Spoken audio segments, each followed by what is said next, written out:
আমরা এখন আছি দুবাই।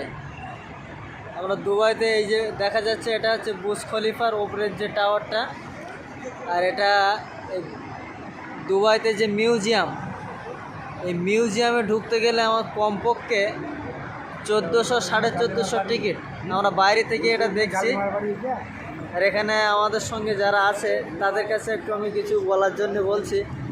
মাওলানা রুহুল কুদ্দুস সাহেব আছে, একটু কিছু বলবেন যে এখানে এসে আপনার কেমন লাগছে?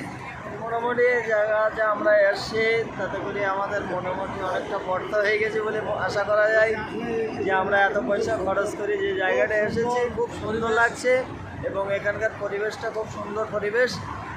আশা করছি আপনাদেরও সকলকে ভালো লাগছে।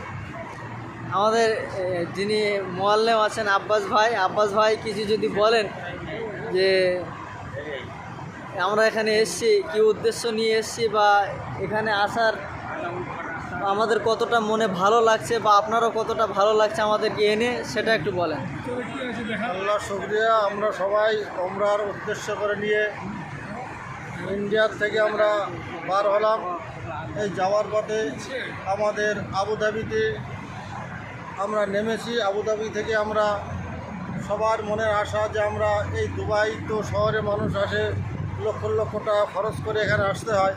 তো যেহেতু আমরা ওমরায় যাচ্ছি, সেই সঙ্গে সঙ্গে আমরা তো ব্যক্তিগতভাবে আসা অসম্ভব। এর জন্য আমরা এই বুর্জ খলিফা, যেটা বিশ্বের সবথেকে নামি দামি বিল্ডিং, সেই বিল্ডিংটা দেখলাম এবং যে মিউজিয়াম আছে মিউজিয়ামটা আমরা পরিদর্শন করলাম। আলহামদুলিল্লাহ, আমাদের সঙ্গে যারা আছে তারাও সবাই খুশি যে এই জায়গাটা দেখে, এই মনোরম পরিবেশ দেখে তাদেরও ভালো লাগছে।